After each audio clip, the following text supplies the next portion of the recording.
Assalamualaikum warahmatullahi wabarakatuh. Saya Muhammad Sobirin Ramadan dengan NIM akhir 2022-497 dan rekan saya Rafid Barituan dengan NIM akhir 507. Oke, baik, di sini kita akan Definisi macam putusan. Putusan adalah pernyataan hakim yang diucapkan dalam persidangan terbuka untuk mengakhiri atau menyelesaikan suatu perkara. Ada beberapa istilah penting dalam hukum acara niaga. Yang pertama adalah putusan atau judgment, istilah umum dalam perkara pidana. Lalu yang kedua ada uitspraken, istilah yang sering digunakan dalam praktik pengadilan niaga. Lalu yang ketiga ada vonis. Vonis digunakan untuk praktik perkara pidana. Beda uitsprak dan vonis, asas putusan, macam-macam putusan, berdasarkan kehadiran pihak, fungsi, isi, dan akibat hukum. Lalu yang kedua ada sifat putusan pengadilan niaga. Yang pertama, putusan pengadilan niaga bersifat mengikat.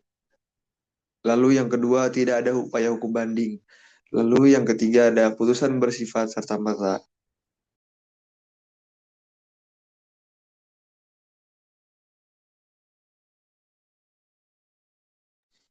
Selanjutnya ada putusan.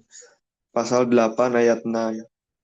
Pasal tertentu dari peraturan perundang-undangan yang bersangkutan dan atau sumber hukum tak tertulis yang dijadikan dasar untuk mengadili. Lalu pertimbangan, hukum dan pendapat yang berbeda dari hakim, anggota, atau ketua majelis. Oke, yang pertama, para pihak. Salinan putusan disampaikan kepada jurusita 3 hari setelah uitsprak. Lalu, selama putusan belum diucapkan, kreditur dapat mengajukan permohonan. Yang pertama, meletakkan sita jaminan, lalu menunjuk kurator sementara.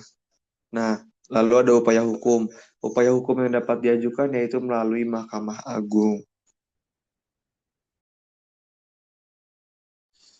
Nah, selanjutnya penetapan sementara. Penetapan sementara dalam hukum adalah keputusan dikeluarkan oleh hakim selama proses perkara berlangsung sebelum adanya putusan akhir dan bersifat tidak mengikat secara tetap terhadap pokok perkara. Tujuan utamanya adalah untuk menjamin kelancaran proses persidangan, menjaga para pihak, serta mencegah terjadinya kerugian hukum selama proses berlangsung. Selanjutnya ada karakteristik penetapan sementara. Yang pertama, tidak mengakhiri proses hukum atau bukan putusan akhir.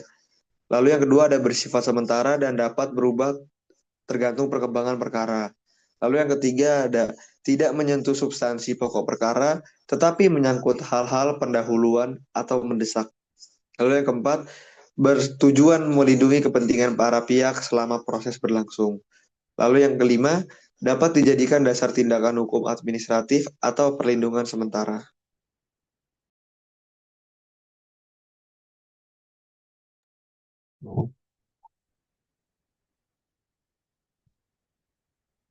Selanjutnya itu dasar hukum dasar hukum penetapan sementara.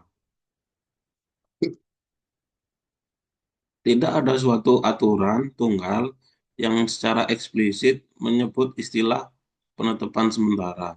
Tetapi prinsip ini dikenal luas dalam praktik dalam peradilan berdasarkan yang pertama, HIR atau RBG dalam hukum perdata. Yang kedua, Undang-Undang Nomor 5 Tahun 1986 tentang Peradilan Tata Usaha Negara dan Perubahannya. Ya. Yang ketiga, KUHP dan undang-undang khusus seperti Undang-Undang Penghapusan KDRT, UU Perlindungan Anak, dan UU Peradilan Agama.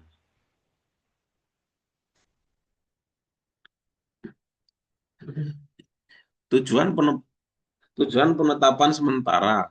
Tujuan penetapan sementara yang pertama mencegah masuknya barang yang diduga melanggar kekayaan intelektual pemohonan dari jalur perdagangan. Yang kedua, mengamankan dan mencegah hilangnya alat bukti. Yang ketiga, menghentikan pelanggaran guna mencegah kerugian yang lebih besar. Tata cara mengajukan penetapan sementara. Tata cara mengajukan penetapan sementara diatur dalam pasal 2 Perma nomor 5 tahun 2012. Yang pertama, membuat permohonan penetapan sementara. Yang kedua, melampirkan bukti pendukung.